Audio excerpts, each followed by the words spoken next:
녹두는 이렇게 드셔야 당뇨가 예방되고 혈당이 쑥 떨어집니다. 한의학에서는 약으로 사용할 정도로 약효가 뛰어난 식재료가 녹두입니다. 우리 선조들은 이 약효를 잘 알고 일반 가정에서도 많이 사용했습니다. 이런 녹두가 만병의 근원인 고혈압과 당뇨에도 좋다는 사실 알고 계셨나요? 그런데 이렇게 좋다는 녹두도 잘 알고 드셔야 하는데요. 잘못 드시면 우리 몸에 독이 될 수도 있고 잘 드시면 보약이 될 수도 있습니다. 녹두는 어떻게 또 무엇과 먹어야 되고 주의할 점은 무엇인지 모두 알려드릴게요. 녹두에 약간 거친 식감을 싫어하시는 분들이 껍질을 까고 녹두 속 알맹이만 드시는데요. 녹두에 놀라운 영양 성분들이 거의 다 껍질에 있기 때문에 녹두 껍질은 반드시 함께 드셔야 합니다. 녹두에는 식이섬유가 풍부하고 소화를 돕는 효소가 많아 소화가 잘 안 되는 분들이 드시면 도움이 되는데요. 녹두에 풍부한 식이섬유가 장 운동을 활발하게 하고 소화를 돕는 효소가 장내의 유익균을 풍성하게 해줘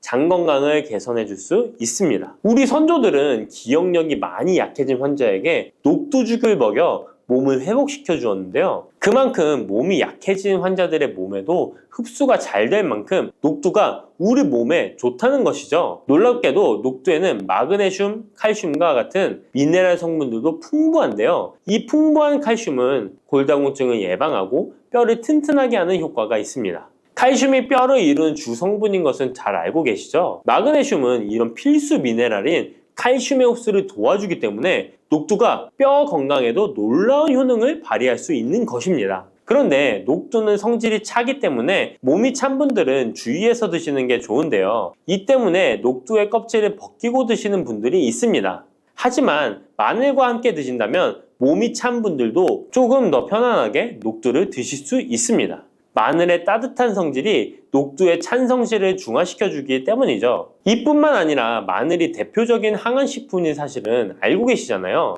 마늘에는 S알리시스테인과 알리신이라는 성분이 풍부해서 암세포를 억제하고 사면시켜주는 효능이 있습니다. 또한 강력한 항산화 성분인 폴리페놀이 많이 들어있어서 나쁜 콜레스테롤의 성장을 막아 혈관을 깨끗하게 만들어주기 때문에 심혈관 질환에 매우 탁월하답니다. 이뿐만 아니라 체내 지방의 대사를 촉진하여 지방 분해를 통해 체지방을 제거하고 비만을 예방하는 효능까지 있는 놀라운 식품이죠. 그래서 마늘을 녹두와 함께 드시면 시너지 효과가 있기 때문에 우리 몸에 보약이 될 수 있습니다. 마늘과 녹두를 함께 먹을 수 있는 가장 간단한 방법은 마늘 녹두밥을 지어 먹으면 되는데요. 녹두를 물에 충분히 불려서 밥을 하시면 녹두 껍질의 거친 식감을 완화시켜 편하게 드실 수 있습니다. 그리고 우리가 녹두하면 생각나는 대표적인 음식이 녹두 빈대떡이 있는데요. 맛있는 녹두 빈대떡에 돼지고기를 갈아서 함께 부쳐 먹기도 하죠.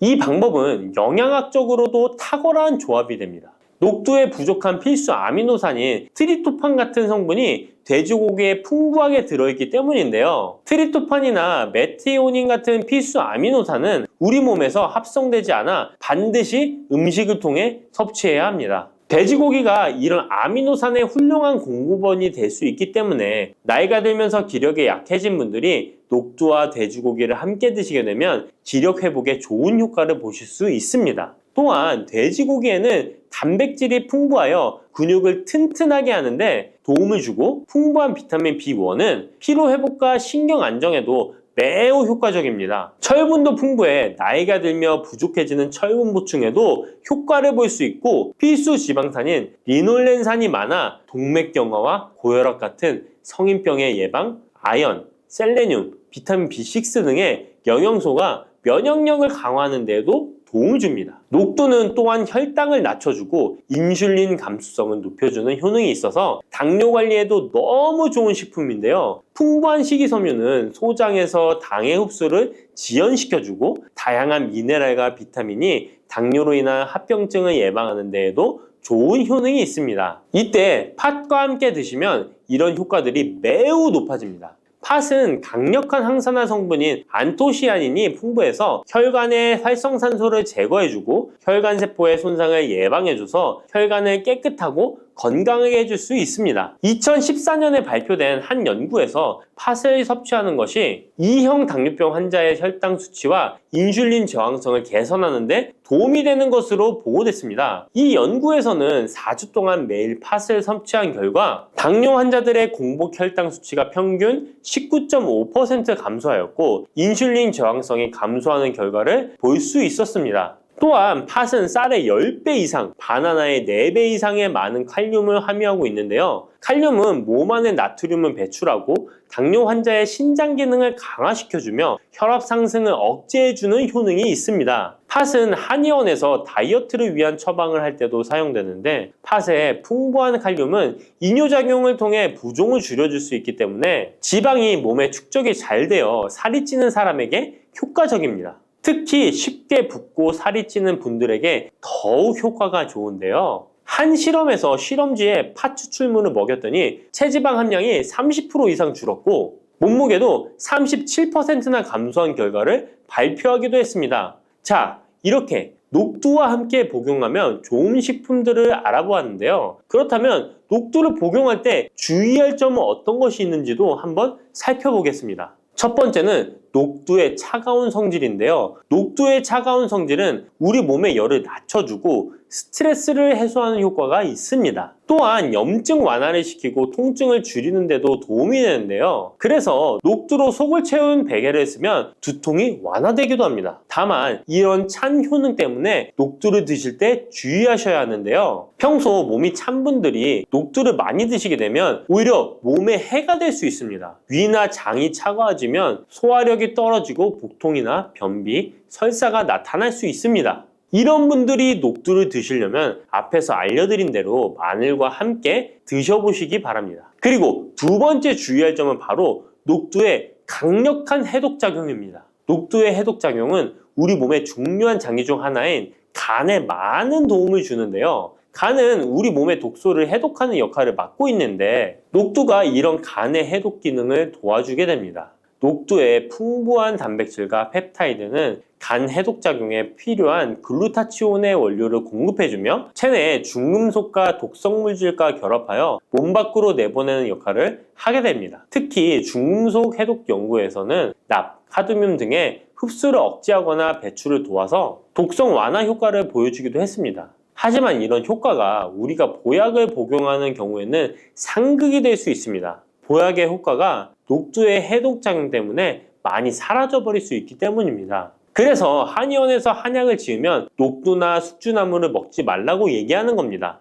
이런 녹두의 해독작용은 녹두의 껍질에 있는 성분 때문에 나타나게 되는데요. 따라서 껍질을 제거하고 만든 요리나 녹두 전분으로 만든 청포묵, 녹두당면을 드시면 녹두의 해독작용은 누릴 수가 없습니다. 물론 녹두 껍질을 제거해도 알맹이에 영양성분들이 풍부한데요. 해독작용이 필요한 경우에는 껍질을 제거하지 않고 복용하시는 게 좋습니다. 세 번째로 복용 시에 주의할 점은 녹두의 풍부한 칼륨입니다. 앞에서 얘기했던 것처럼 칼륨은 나트륨을 배출해주며 당뇨와 고혈압에 도움이 되지만 신장이 약하신 분들에게는 간혹 독이 될 수 있습니다. 신장이 약하신 분들이 녹두를 필요 이상 많이 드시게 되면 칼륨 배출이 제대로 안 되면서 몸에 칼륨이 쌓여서 고칼륨 혈증이 발생할 수 있습니다. 그렇게 되면 근육 약화나 부정맥, 심장 질환 등의 증상이 발생할 수 있으니까 신장이 약하신 분들은 과도하게 많이 드시지 않는 게 좋습니다. 혹시 연세가 될수록 생기는 주름과 잦은 기침 그리고 관절 통증을 동시에 조금이라도 완화할 수 있는 방법이 있을까? 라고 궁금해 보신 적 있으신가요? 오늘은 이 한 가지 물음에 대해 함께 해답을 찾아보려고 합니다. 특히 60대 이상의 여성 환자분들에게 과도한 시술이나 고가의 화장품 없이도 건강과 피부를 동시에 돌보실 수 있도록 꿀 활용 비법을 차근차근 안내해 드리겠습니다. 이 영상을 끝까지 살펴보시면 주름 완화와 기침 감기 예방 그리고 관절염 증상 관리에 조금이라도 도움이 될 팁들을 만나보실 수 있을 거예요. 그럼 지금부터 본격적으로 시작해 보겠습니다. 환자분들께서는 보통 꿀을 달콤한 감미료나 차에 넣어 마시는 정도로만 생각하실 텐데요. 실은 꿀이 아주 오래전부터 여러 전통의학과 민간요법에 널리 쓰였다는 사실 알고 계셨나요? 현대에 와서는 꾸준한 연구를 통해 피부 노화의 진행 진행을 늦추고 기침 감기 증상을 완화하며 심지어 관절 통증에도 긍정적인 영향을 줄 수 있다는 이야기가 보고되고 있습니다. 첫째로 꿀에는 활성산소를 억제하는 여러 항산화 성분이 풍부합니다. 이는 주름, 잡티, 기미 등 노화 현상을 지연시키는데 도움을 줄 수가 있죠. 게다가 꿀 특유의 점성, 당 성분은 피부 표면에 보호막을 형성해 주는데 건조해지기 쉬운 60대 이후의 피부를 촉촉하게 유지하도록 돕는 역할을 합니다. 둘째로 기관지 건강에 유익한 점도 빼놓을 수 없습니다. 예전에 목이 아프거나 기침이 날 때 따뜻한 꿀물을 마시라는 조언을 들어보신 적 있으실 텐데요. 실제로 꿀이 목과 기관지를 부드럽게 감싸주고 항염 및 항균 작용을 통해 감기나 기침을 어느 정도 완화하는 데 도움이 된다는 연구 결과가 있습니다. 셋째로 관절염으로 힘들어하시는 분들께도 꿀이 보조적 역할을 할 수 있습니다. 꿀에 함유된 항염증 성분이 다른 특정 식재료와 함께 섭취될 때 관절 통증 완화에 시너지를 낸다고 여겨지거든요. 그렇다면 이처럼 이로운 꿀을 피부와 건강 관리에 구체적으로 어떻게 적용할 수 있을까요? 60대 이후로 주름이 많아지고 탄력이 떨어지는 건 흔한 고민입니다. 일부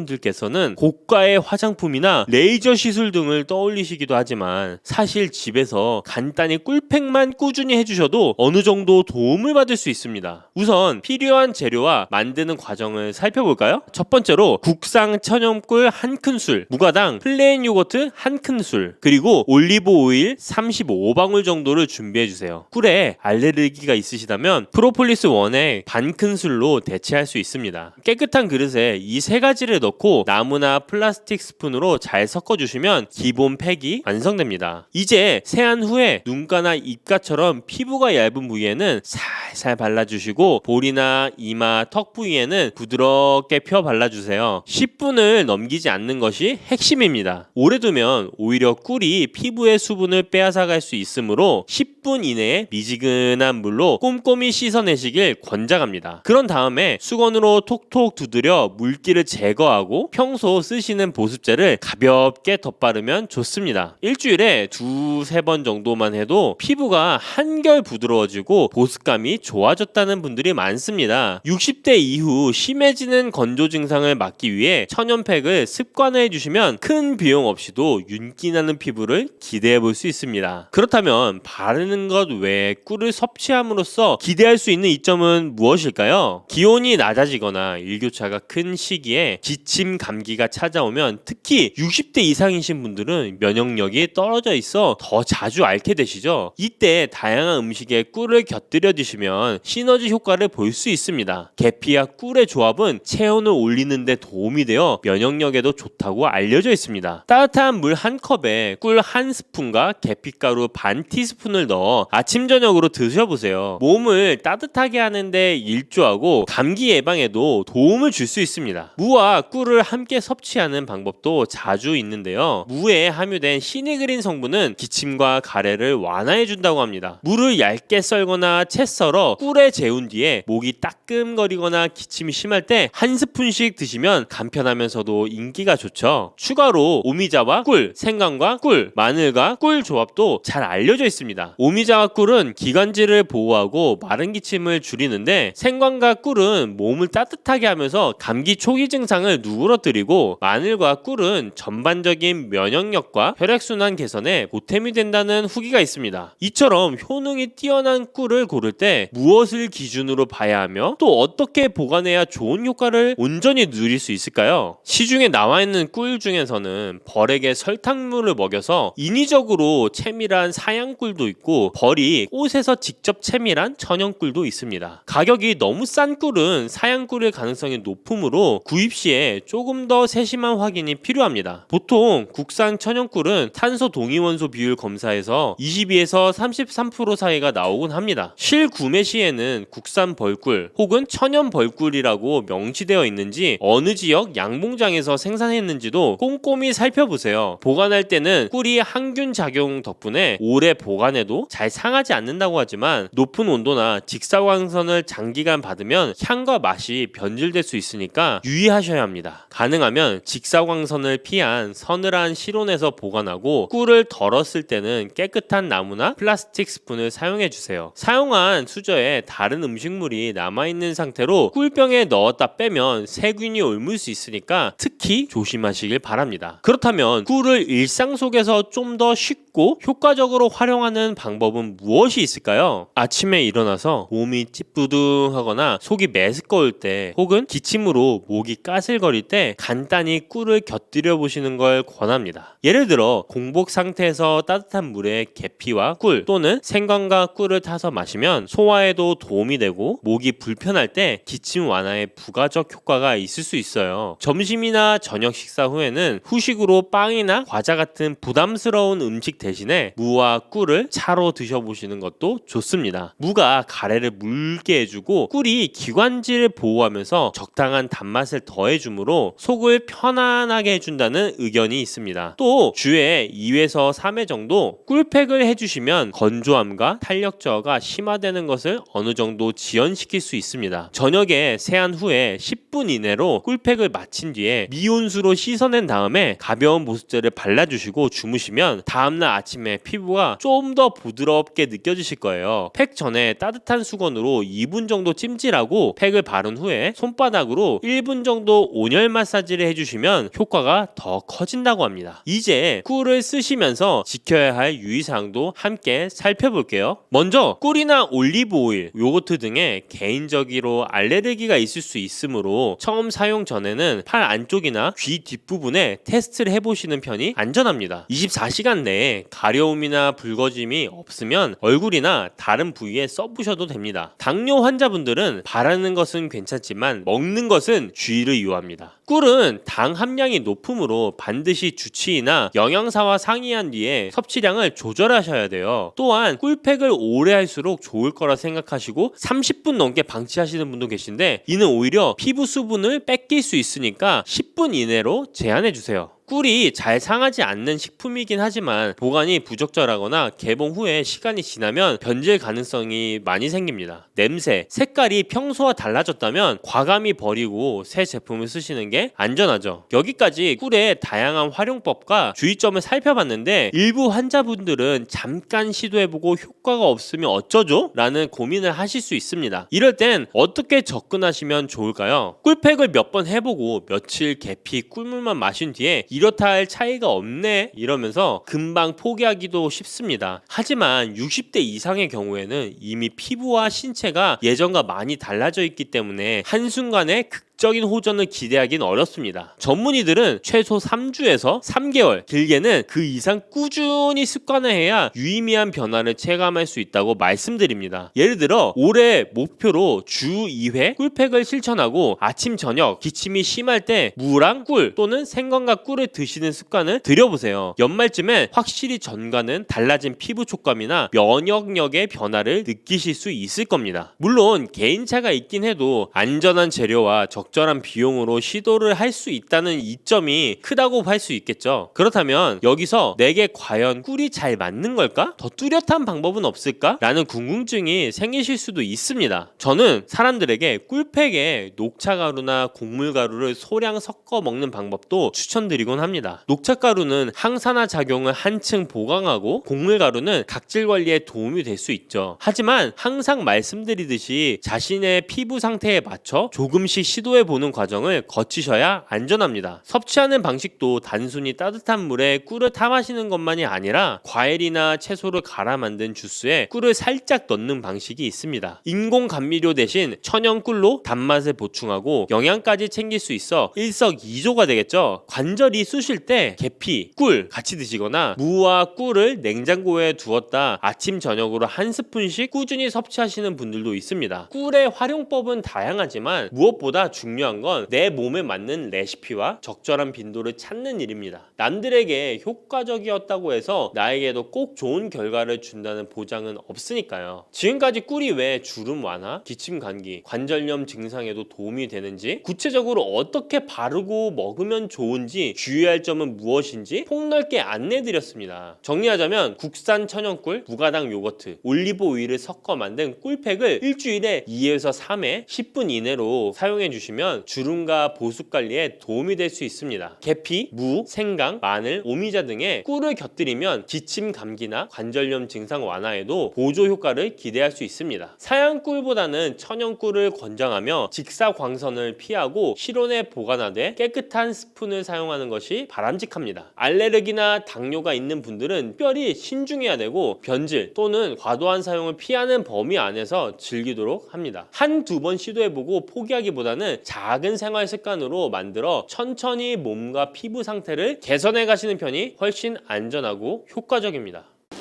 달콤하면서도 신맛이 나고 약간은 쓴맛과 짠맛까지 느껴지는 아주 신비로운 열매, 무엇인지 아시나요? 아시는 분들은 많으시죠? 바로 오미자입니다. 오미자는 5가지 맛이 난다고 해서 붙여진 이름이죠. 이 오미자가 우리 건강에 얼마나 큰 도움을 주는지 아시는 분 있으신가요? 여름에 오미자차를 많이 즐기지만 사실 그 효능은 생소한데요. 이 오미자가 우리 몸에 큰 도움을 준다는데 이 열매가 어떤 효능이 있고 또 어떤 음식과 잘 어울리는지 하나하나 알아보도록 할게요. 오미자는 우리나라뿐만 아니라 중국과 일본에서도 오랫동안 약재로 사용되어 온 열매인데요. 이름에서 알 수 있듯이 신맛, 단맛, 쓴맛, 짠맛, 매운맛 이렇게 5가지 맛이 난다고 해서 오미자라고 불린답니다. 주로 산속 깊은 곳에서 자라는 동굴식물의 열매로 늦여름에서 초가을 사이에 수확을 하죠. 오미자의 많은 효능 중에 가장 유명한 건 기관지에 좋다는 건데요. 오미자가 어떻게 우리의 기관지를 보호하는지 바로 알려드릴게요.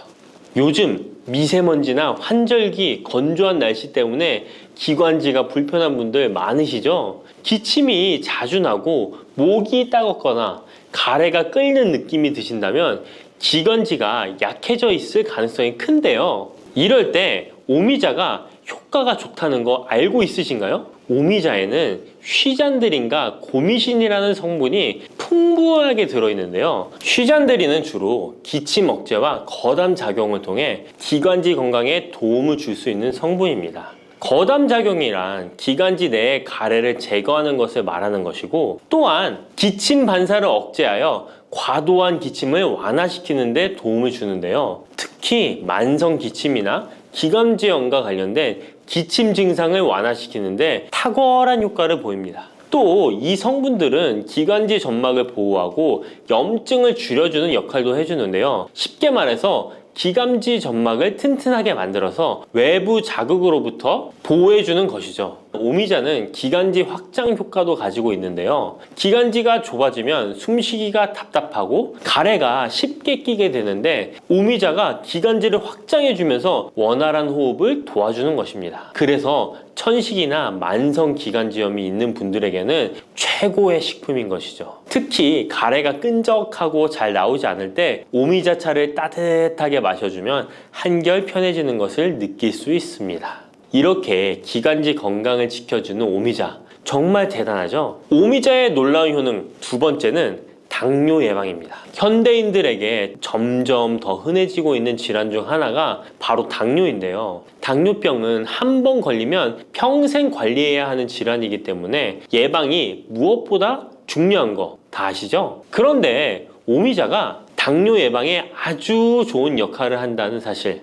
알고 계셨나요? 오미자는 혈당을 조절하는 데 도움을 주는 식품인데요. 이는 아까 알려드렸던 오미자에 포함된 시잔드린이라는 성분과 항산화 성분 덕분입니다. 이 성분은 인슐린 저항성을 낮춰주고 혈당을 안정적으로 유지하는 데 도움을 주는데요. 쉽게 말해 혈당이 갑자기 확 오르는 것을 막아준다는 것이죠. 또한 오미자는 췌장의 기능을 강화하는 데도 효과적인데요. 오미자에는 항산화 물질인 폴리페놀이 풍부하게 함유되어 있다는 거 아셨나요? 항산화 물질은 췌장을 포함한 신체 조직을 산화 스트레스로부터 보호하고 췌장의 건강을 유지하는 도움을 주는데요. 췌장은 우리 몸에서 인슐린을 생성하는 중요한 기관인데 오미자가 췌장의 기능을 활성화시켜서 인슐린 분비를 촉진하는데 도움을 주기 때문에 혈당 조절이 어려운 분들에게는 오미자가 특히 도움이 될 수 있겠죠. 뿐만 아니라 오미자에는 체내에서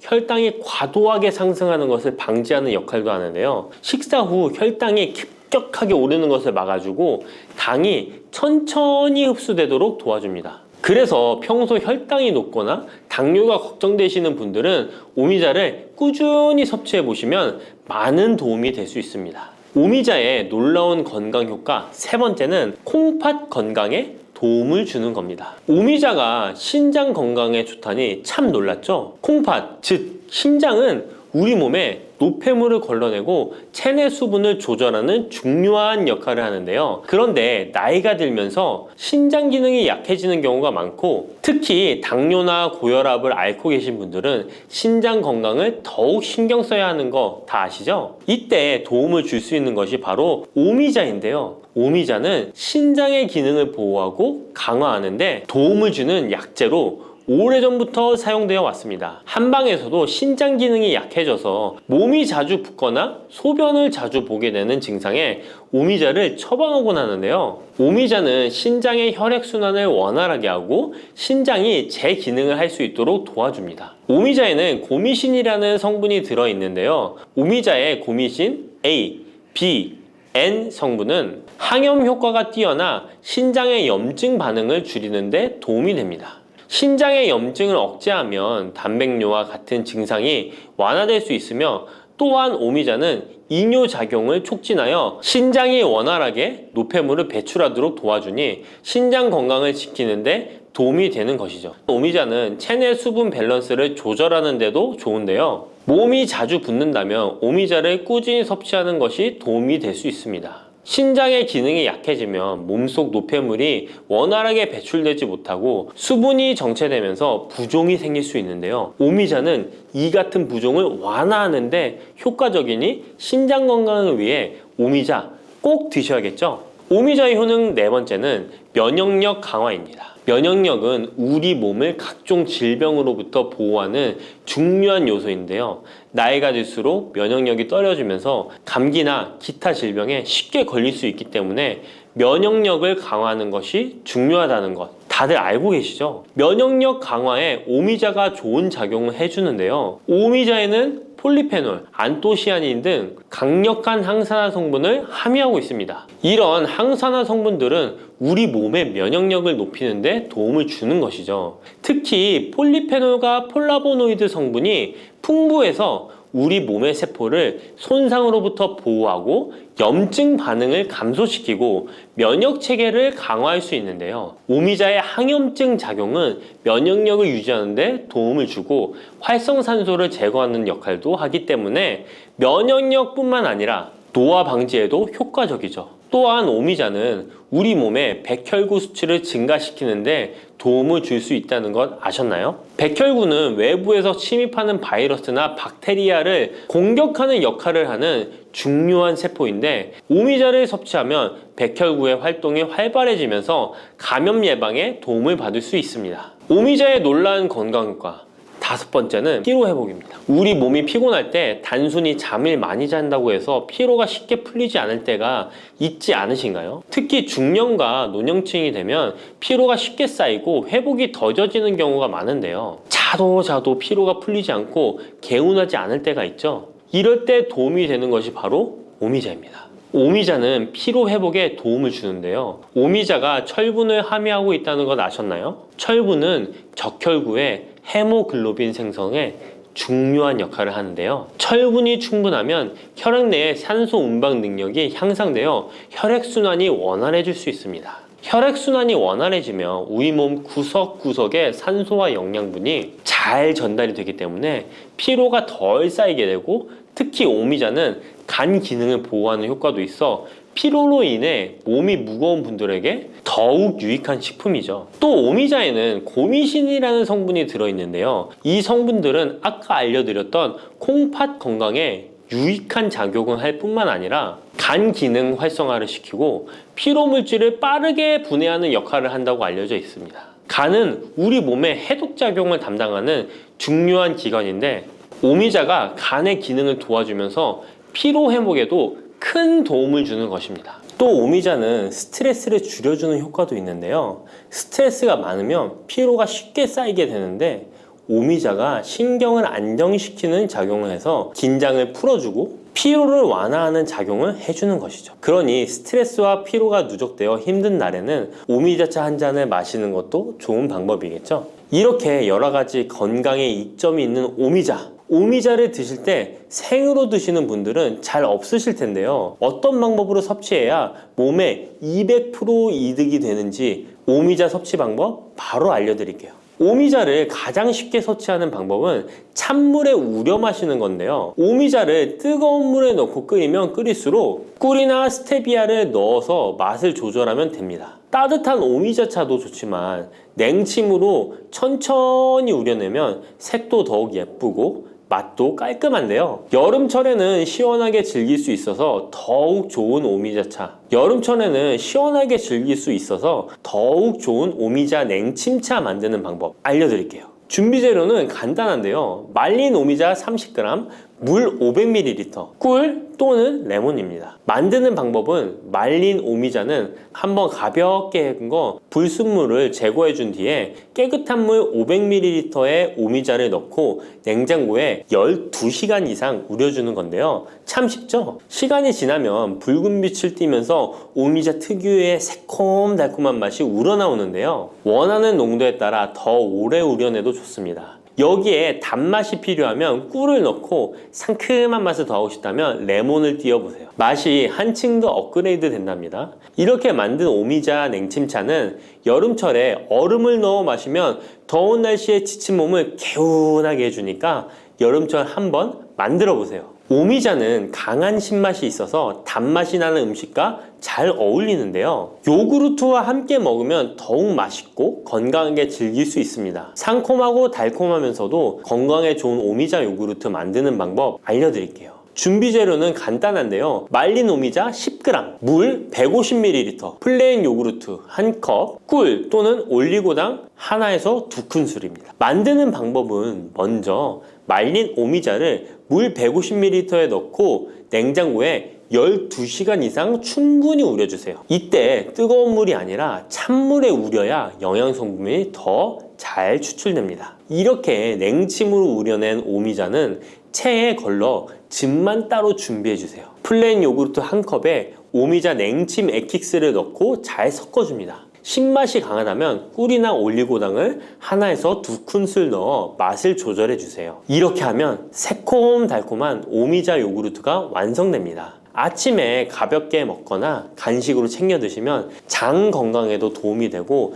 피로 회복에도 좋으니 꼭 해드셔 보세요. 세 번째로 소개해 드릴 것은 오미자청인데요. 오미자청은 오랫동안 보관할 수 있어서 언제든지 쉽게 차로 만들어 마실 수 있습니다. 또한 청을 이용해서 다양한 음식에도 활용이 가능한데요. 오미자청 만드는 방법도 알려드릴게요. 준비 재료는 말린 오미자차 400g 혹은 냉 오미자 500g, 설탕 또는 비정제 설탕 500g 또는 꿀 400g, 유리병입니다. 만드는 방법은 말린 오미자일 경우 오미자를 깨끗이 씻은 후에 물에 30분 정도 불려준 뒤 체에 받쳐 물기를 제거한 후에 유리병에 오미자를 담아주세요. 생 오미자는 잘 세척 후 바로 유리병에 담아주세요. 오미자와 설탕 또는 꿀을 넣어 충분히 잘 섞어줍니다. 그 다음 뚜껑을 닫고 상온에서 2에서 3일 정도 숙성시킨 후 냉장고에서 2주 이상 보관하면 오미자청이 완성됩니다. 오미자청은 물에 타서 차로 마셔도 좋고 탄산수에 넣어 에이드처럼 즐겨 마셔도 맛있는데요. 또한 오미자청과 레몬즙을 활용해서 샐러드 드레싱으로도 활용할 수 있습니다. 만드는 방법도 어렵지 않고 활용 방법도 많으니 한번 집에서 해보시는 것도 좋겠죠? 몸에 좋은 오미자차도 과하게 드시면 안 좋은데요. 오미자는 혈압을 상승시킬 수 있는 성분을 소량이지만 함유하고 있기 때문에 고혈압을 걱정하는 분들이라면 다량으로 섭취하는 것은 피하셔야 하는데요. 특히 혈압 약물이나 혈액 응고 약물을 복용 중인 분들은 오미자를 다량으로 드시게 되면 약효에 영향을 줄 수 있기 때문에 적당량 드시는 것이 좋겠습니다. 믹스커피 지금부터 꼭 이렇게 드셔야 돼요. 의사들이 적극 추천하는 방법입니다. 믹스커피는 당뇨에 안 좋다는데 먹어도 되는 거야? 요즘 이렇게 질문하고 있지 않으신가요? 결론부터 말씀드리면 어떻게 먹는지에 따라 믹스커피는 건강에 도움이 될 수도 있고 안 될 수도 있습니다. 그래서 잘 알고 먹어야 하는 거죠. 지금부터 믹스커피에 대한 모든 것을 자세히 알아볼 텐데요. 영상 끝까지 보시면 믹스커피 성분, 효능, 부작용, 건강에 어떤 영향이 있는지와 사람에 따른 하루 권장량, 믹스커피와 같이 먹으면 정말 좋은 식품까지 그동안 몰랐던 믹스커피에 대한 모든 진실 아실 거예요. 제일 먼저 기억하실 게 믹스커피의 성분인데요. 믹스커피는 과연 어떤 성분으로 만들어졌을까요? 물론 믹스커피 제조사마다 성분이 조금씩 다르지만 가장 많이 드시는 믹스커피를 기준으로 말씀을 드릴게요. 믹스커피 성분 첫 번째는 프림입니다. 프림의 원료는 코코넛의 속살인데요. 코코넛 과육에서 채취한 식물성 지방을 분말로 만들어서 믹스커피의 프림으로 사용하는 것입니다. 근데 이 프림이 지방이니까 몸에 안 좋고 콜레스테롤 수치를 높인다 하는 분들도 있고 식물성 지방이라서 오히려 몸에 괜찮다 하는 분들도 있는데요. 어떤 게 맞는 걸까요? 정확히 말하자면 프림에 들어있는 지방은 코코넛에 추출한 식물성 지방이 맞긴 하지만 콜레스테롤을 대놓고 올리는 나쁜 포화지방이 맞습니다. 그런데 여기서 기억하셔야 할 것이 있는데요. 프림에 사용되는 주요 성분인 야자유는 중쇄지방산으로 일반적인 포화지방산과는 조금 다릅니다. 이 중쇄지방산은 일반적으로 체내에서 빠르게 흡수되어 에너지원으로 전환됩니다. 또한 일반적인 포화지방산과는 다르게 심혈관 건강에 악영향을 미치지 않고 소화에도 도움을 줄 수 있는 지방산이에요. 또한 믹스커피 프림에 들어있는 포화지방산은 그 양이 완전히 적다는 것입니다. 요플레 하나 정도에 들어가 있는 양이라고 할 수 있죠. 요플레는 건강을 위해 드시잖아요. 결국 믹스커피에는 몸에 안 좋은 포화지방산이 들어있지만 소량이라서 콜레스테롤 수치에 영향이 하루 한 잔 정도로는 매우 크게 좌지우지할 수 없다고 할 수 있습니다. 그리고 콜레스테롤에 대한 것도 잘 아셔야 하는데요. 우리가 식사하면서 섭취하는 콜레스테롤은 약 20%를 차지하고 나머지 80% 정도는 필요한 만큼 신체에서 자연적으로 합성됩니다. 그렇기 때문에 단순히 커피 한 잔 정도를 마신다고 해서 콜레스테롤 수치가 급격히 올라가거나 건강에 이상을 끼칠 정도의 영향을 주지는 않는다는 거죠. 믹스커피 성분 두 번째는 설탕입니다. 설탕은 당 성분으로 칼로리가 높아서 당연히 몸에 안 좋은 걸로 알고 계실 거예요. 더군다나 믹스커피에 들어있는 설탕은 정제 과정을 거친 백설탕이라 일반적인 설탕보다 흡수 속도가 어마어마하게 빠릅니다. 즉 믹스커피를 마신 후 만족감을 쉽게 느끼는 것은 그만큼 흡수율이 빠르기 때문인데요. 이 당이 소화 과정을 거치지 않고 곧바로 혈액에 녹아들게 됩니다. 왜 안 좋은지 아시겠죠? 근데 여기서 반전이 있어요. 믹스커피에는 설탕이 5g 정도밖에 안 들어있다는 건데요. 쉽게 설명하자면 우유 200ml 한 잔이 칼로리가 135칼로리 정도 되고요. 단순당 함량은 10g 정도 됩니다. 그리고 콜라 한 캔의 칼로리는 100칼로리 정도 되고 단순당 함량이 27g 정도 됩니다. 그리고 요구르트는 큰 거 말고 작은 요구르트도 칼로리가 45칼로리에 단순당 함량도 9g 정도 되는데요. 그렇다면 믹스커피 한 잔에 들어있는 칼로리는 얼마나 될까요? 믹스커피 한 잔에는 칼로리가 50칼로리 정도 들어있고요. 단순당은 6g 정도 들어있어요. 칼로리를 먼저 보자면 작은 요구르트 한 병 정도 수준인 거예요. 콜라랑 비교해봐도 콜라 절반 정도 수준이고 우유 200ml 한 잔하고 비교하면 3분의 1 정도 되는 거예요. 우유는 건강에 좋다고 드시는 경우가 많은데 칼로리로만 보면 믹스커피가 더 좋아 보이죠? 물론 칼로리만 비교할 수는 없겠죠. 그 다음에 단순당을 한번 비교해 볼게요. 단순당이 믹스커피 한 잔이 5g인데 작은 요구르트랑 비교해도 절반 정도 수준이고 콜라 한 캔이랑 비교하면 6분의 1 정도 수준이에요. 그리고 우유 200ml랑 비교해도 절반 수준인 거죠. 이렇게 비교하면 요구르트나 우유, 콜라 절대 먹지 말아야 하는 거 아니야? 이렇게 생각하실 수 있는데 그게 아니고요. 믹스커피가 그만큼 칼로리와 단순당이 생각하시는 것보다는 적다는 거예요. 칼로리와 단순당이 높으면 당연히 몸에 안 좋을 수 있는데 생각하시는 것처럼 믹스커피에 많지 않고 적응량이니 하루에 5잔, 6잔씩 매일 꾸준히 드시는 거 아니면 심각한 질환을 초래할 만큼 영향을 끼치지는 않습니다. 그러면 하루에 몇 잔까지 먹는 게 괜찮을까요? 일단 당뇨가 있거나 당이 높으신 분들은 하루 1잔 정도가 적당한데요. 식후 3시간 정도 후에 드시는 걸 추천드립니다. 그리고 당 체크를 계속 하시니 당 수치가 높지 않으시면 2잔 정도까지 드셔도 괜찮으실 거예요. 당뇨가 없으신 일반인 분들은 하루에 2잔에서 3잔까지도 상관이 없으시고요. 그렇다고 이를 매일매일 드시는 것은 적은 양이라도 몸속에 쌓이기 때문에 그리 좋지는 않다는 거 다들 알고 계시죠? 그래도 건강을 위해 미리 예방하는 차원에서 식후 바로 드시지 마시고 2시간 정도 후에 드시면 좋습니다.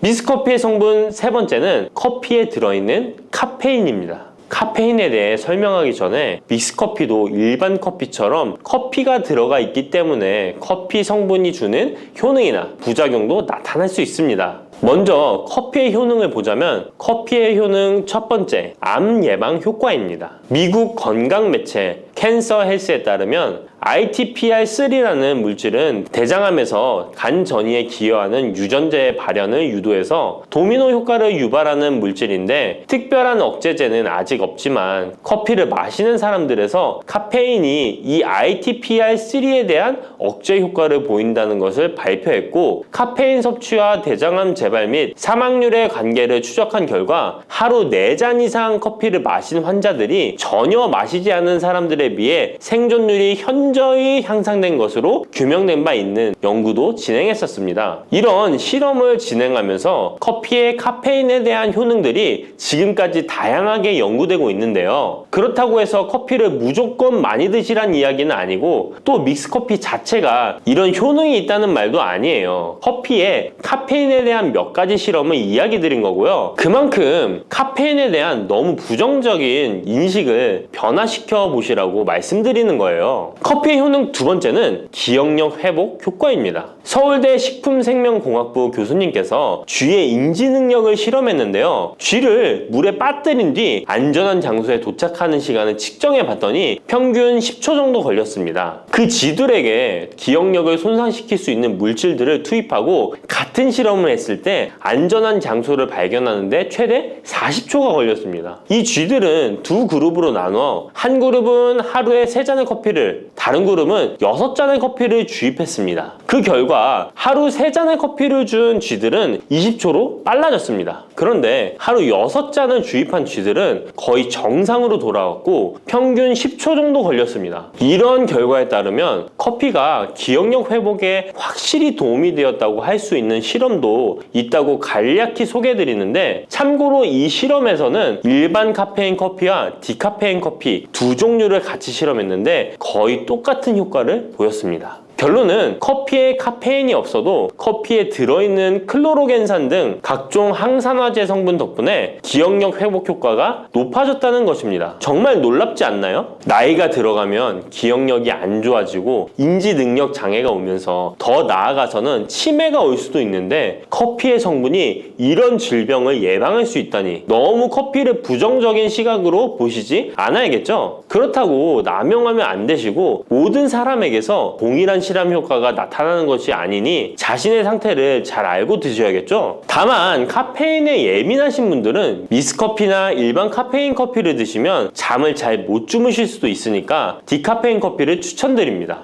그리고 역류성 식도염, 위염 같은 위장 질환이 있으신데 커피는 드시고 싶은 분들은 될 수 있으면 디카페인 커피를 드시면 되겠죠? 커피의 효능 세 번째는 혈당 조절 효과입니다. 전 세계적으로 대사증후군을 앓고 있는 사람이 10억 명이 훨씬 넘는다고 하는데요. 이처럼 많은 사람들이 모든 질병의 근원이라고 불리는 대사증후군을 가지고 있습니다. 최근의 연구들은 커피가 대사증후군의 발병 위험을 감소시킨다는 것을 보여주고 대사증후군의 발병 위험률을 감소시킨다는 것을 보여주고 있는데요. 커피에 대한 매우 흥미로운 연구 논문을 소개하겠습니다. 이 연구는 하루에 5잔의 카페인을 마신 사람들과 카페인이 없는 커피를 마신 사람들을 비교했습니다. 카페인 커피를 마시는 사람과 카페인 없는 커피를 마시는 사람은 커피를 마시지 않는 사람에 비해 당 섭취 2시간 후 혈당이 13.1%나 크게 떨어졌습니다.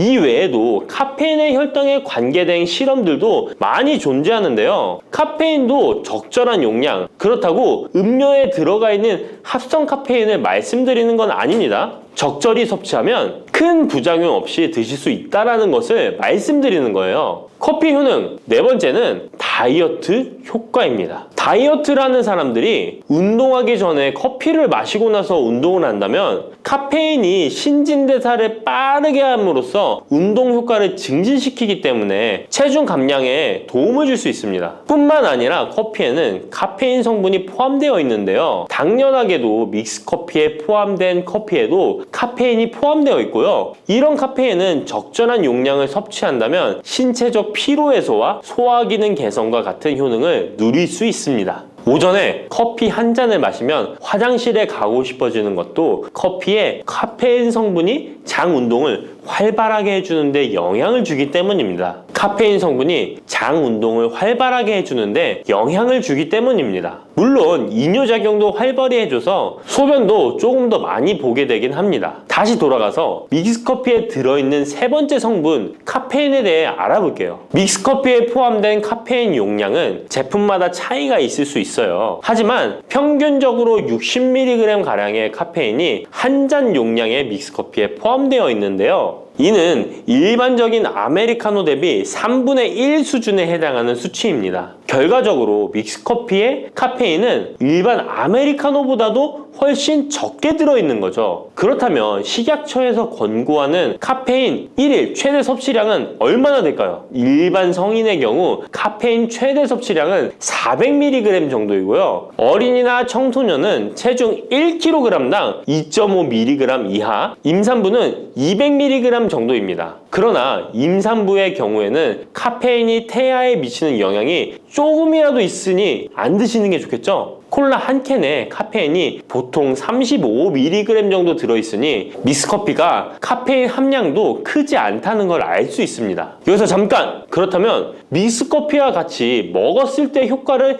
극대화시킬 수 있는 식품이 있을까요? 커피와 같이 먹으면 좋은 음식, 첫 번째는 강황입니다. 노란 빛깔의 강황가루를 넣은 커피를 골든 라떼라고도 부르고 있습니다. 강황이 몸에 좋다는 사실이 알려지면서 이미 미국과 유럽 등 전 세계적으로 엄청난 인기를 끌고 있는 새로운 종류의 커피 중 하나인데요. 강황에 함유된 커큐민 성분에는 강력한 항염 효과를 지니고 있어서 체내의 염증 유발 물질을 억제하며 암세포가 발생하고 증식되는 위험을 낮춰줍니다. 또한 우울증을 완화하는 데도 도움이 되며 기억력을 개선하고 치매를 예방하는 등의 다양한 효능을 가지고 있습니다. 강황 커피는 커피 한 컵에 강황 한 티스푼을 넣어 마시면 좋은데요. 강황 속의 커큐민은 우리 몸에 굉장히 흡수되기 어려운 성질을 가지고 있습니다. 그래서 세계적으로 유명한 원료 기업들은 각 기업마다의 커큐민 흡수율을 높인 특허 원료를 만들어내곤 하는데 간단하게 흡수율을 높일 수 있는 방법이 있습니다. 바로 후추입니다. 미국 텍사스 주립대학에서 실시한 연구 결과 강황의 커큐민은 후추의 페페린과 만나면 흡수율이 2000%까지 높아지는 것으로 나타났습니다. 강황 커피에 후추를 아주 살짝 넣어 드시면 건강 개선 효능을 높일 수 있으며 만약 향이 강하다고 느껴지신다면 우유를 조금만 넣어 드셔도 아주 좋습니다. 믹스커피와 같이 먹으면 좋은 음식 두 번째는 계피입니다. 커피에 계피를 넣으면 아주 향긋한 커피를 즐길 수 있어요. 후추와 정향에 이어 세계 3대 향신료 중 하나인 계피는 이미 수천 년 동안 약재로 사용되어 왔으며 여러 연구를 통해 계피의 다양한 효능이 입증되어 왔습니다. 커피의 원료 생산지인 멕시코에서도 커피에 시나몬 스틱을 넣은 커피를 즐겨 마신다고 합니다. 미국 당뇨협회가 발표한 연구에 따르면 제2형 당뇨병 환자에게 계피를 투여하자 혈당 중성지방 수치는 낮아지고 좋은 콜레스테롤 수치는 높아졌다고 해서 블랙커피에 계피 2분의 1 티스푼을 넣은 후에 섞어 마시는 것이 황금 비율이라고 하니 한번 참고해서 드셔보시면 좋을 것 같네요. 특히 혈액순환에도 아주 좋습니다. 믹스커피와 같이 먹으면 좋은 음식 세 번째는 생강입니다. 강력한 항산화 성분을 가진 생강은 커피에 넣어 함께 곁들여 마시면 생강의 알싸한 맛이 부드러워지면서 향긋한 생강커피를 즐길 수 있습니다. 생강의 매운맛을 내는 쇼가올과 진저롤 성분이 혈중 콜레스테롤을 낮춰서 동맥경화나 뇌경색 등을 예방하며 항염, 항암 효과가 뛰어나서 암을 유발하는 종양세포의 성장을 억제하는 등의 다양한 효능을 지니고 있습니다. 특히 기관지를 확장시키는 효과가 있어서 기관지염이나 천식, 비염을 달고 사시는 분들은 자주 섭취하시면 아주 좋습니다. 추가로 생강에는 디아스타제라는 단백질 분해 요소가 있어서 식후 커피에 생강가루를 넣어 마시면 장 운동을 촉진해 더부룩한 속을 해소하는 데에도 도움을 얻을 수 있습니다. 드시는 방법은 커피 한 컵에 생강가루 한 티스푼을 넣어 드시면 되고, 생강의 맛이 걱정되신다면 처음에는 조금씩 넣어서 서서히 맛을 익혀가는 것도 좋은 방법이라고 할 수 있습니다. 제가 말씀드린 방법이 무조건 믹스커피를 먹어라 먹지 말아라 하는 말은 아니고, 믹스커피에 대한 오해와 건강을 걱정하시는 분들께 어떤 식으로 먹으면 조금이나마 건강에 대한 걱정을 덜게 만들어 줄까 하는 의문에서 시작한 것이기 때문에 오해 말고 편안하게 들어주시면 좋겠습니다.